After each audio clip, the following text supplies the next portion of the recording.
வீடியோவில் என்ன பார்க்க போகிறோன்னா 12th ஸ்டாண்டர்ட் ஹிஸ்ட்ரி நியூ புக்கில் இருக்கிற 3rd யூனிட்டு என்னென்னா இந்திய விடுதலை போரில் முதல் உலகப் போரின் தாக்கம். இந்த யூனிட்டில் இருக்கிற புக் பேக் கொஷின்ஸ் மட்டும் பார்க்க போகிறோம். வாங்க வீடியோக்குள்ளே போகலாம். ஃபஸ்ட்டு வந்து சரியான விடையை தேர்ந்தெடுக்கவும். தென்னிந்தியாவில் தன்னாட்சி இயக்கம் யாரால் துவக்கப்பட்டது அப்படின்னா அன்னி பெசன்ட். தென்னிந்தியாவில்னா சென்னையில் வந்து அன்னி பெசன்ட் வந்து ஓப்பன் பண்ணியிருப்பாங்க. திலகர் வந்து பூனால, லாலா லஜபதி ராய் வந்து யூஎஸ்ல வந்து ஓப்பன் பண்ணுவார். நெக்ஸ்ட்டு பின் வருவனவற்றுள் அன்னி பெசன்ட் பற்றிய சரியான கூற்று எது? கர்னல் ஹெச்எஸ் ஆல்காட்டிற்கு பிறகு பிரம்மஞான சபையின் உலகளாவிய தலைவராக அன்னி பெசன்ட் தேர்ந்தெடுக்கப்பட்டார். கரெக்டு. 1914 அவர் காமன்வெல் என்ற வாராந்திரியை தொடங்கினார். கரெக்டு. 1915 ஆண்டு how India road for freedom என்ற தலைப்பிலான புத்தகத்தை பதிப்பித்தார். இதுவும் கரெக்டு. ஸோ மூணுமே வந்து கரெக்டு. ஆப்ஷன் டி தான் வந்து சரியான விடை. நெக்ஸ்ட் கொஷின், ஜின்னாவை இந்து முஸ்லீம் ஒற்றுமையின் தூதர் என்று சரோஜினி அம்மையார் அழைத்தார். அது வந்து கரெக்டு. நெக்ஸ்ட் பார்க்கலாம். லக்னோ ஒப்பந்தத்தின் தலைமை சிற்பி ஜின்னா ஆவார். அதுவும் correct.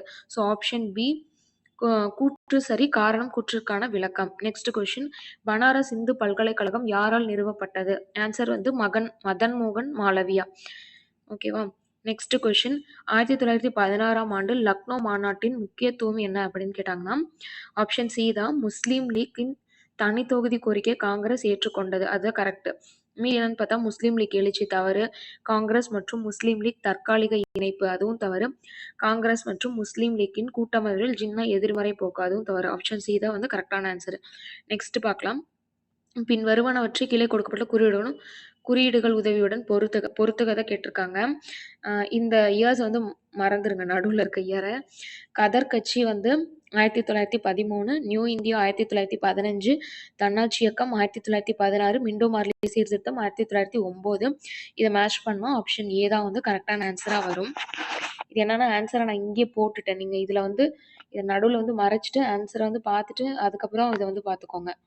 Next question, Indian untrust என்ற புத்தகத்தின் ஆசிரியர் யார்?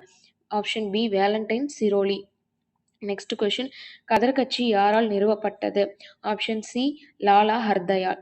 நெக்ஸ்ட் கொஷின், அகில இந்திய தொழிற்சங்க காங்கிரஸின் முதல் தலைவர் யார் அப்படின்னா பிபி வாடியா. ஆப்ஷன் ஏ.